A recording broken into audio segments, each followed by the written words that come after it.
How Kremlin prepares Russians for the Ukrainian liberation of Crimea, and the new fakes Moscow makes to demoralize civilians, next in our weekly review.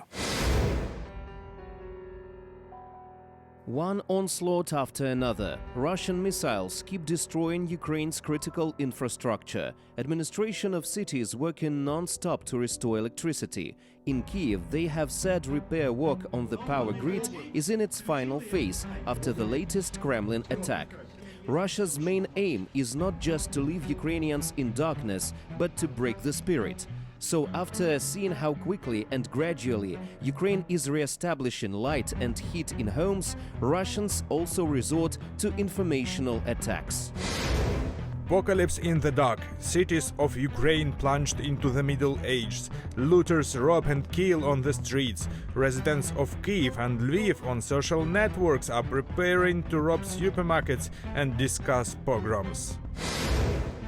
In this piece by the Russian tabloid Komsomolskaya Pravda, Kremlin's propagandists state Ukrainians are robbing flats of each other, kidnapping foreigners to demand a ransom, and stealing wet wipes from shops so to use instead of showering. Interesting that so-called journalists do not name sources they receive information from, probably because when you trump up a story, you do not get the chance to have sources except your imagination. Meanwhile, Ukrainians buy generators to supply themselves with electricity, equip homes with portable chargers, and help each other.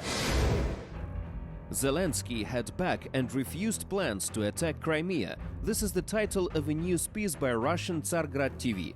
Kremlin media spreading manipulative news about Ukraine allegedly changed its mind about returning the temporarily occupied Crimea. According to the Financial Times, Zelensky has resigned himself to the fact that Russian soldiers will not leave the peninsula, so Kyiv should not waste time conquering it by force. Information, Russia states, is allegedly based on an interview with Ukrainian President Volodymyr Zelensky to the Financial Times. However, Zelensky did not say anything about Ukraine's intentions to refuse the liberation of Crimea. On the contrary, the president emphasized there would be no lasting peace in Ukraine as long as the Russian occupation of any piece of Ukrainian territory continues. Moscow does not take the European Parliament's decision of recognizing the Russian Federation as a state sponsor of terrorism seriously. A Russian daily broadsheet newspaper Izvestia states. Also, Russian politicians and so-called experts believe there will be no legal consequences for Moscow. The EU does not have a legal basis for granting such status to third states. At the same time, the same resolution in response should have been adopted against the NATO countries. At the moment, the European Union really does not have a legal framework that allows for the introduction of serious restrictive measures against a country recognized as a sponsor of terrorism.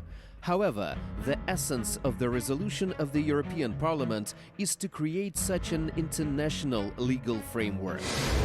The main purpose of this resolution is to reflect the current situation. Russia is using the mythos of terrorists and financing them. The resolution should be a political and moral statement that will change the perception of the Russian government and establish it as a criminal regime that uses the worst methods.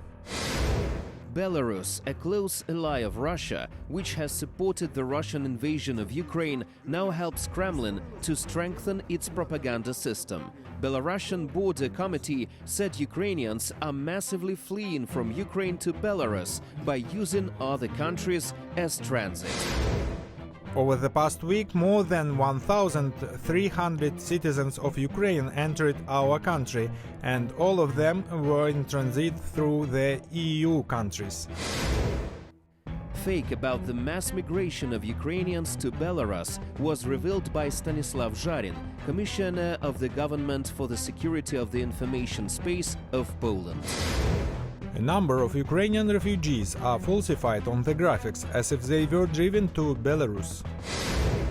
Zharin noted that Belarusian propaganda hints that Ukrainians fleeing Russian aggression seek refuge in Belarus, perceiving this country as a safer than European Union countries. Thanks for watching our YouTube channel. Latest news, trends, and analytics on all about Ukraine. Like, share, and subscribe. Any questions, proposals, and comments, contact us via email.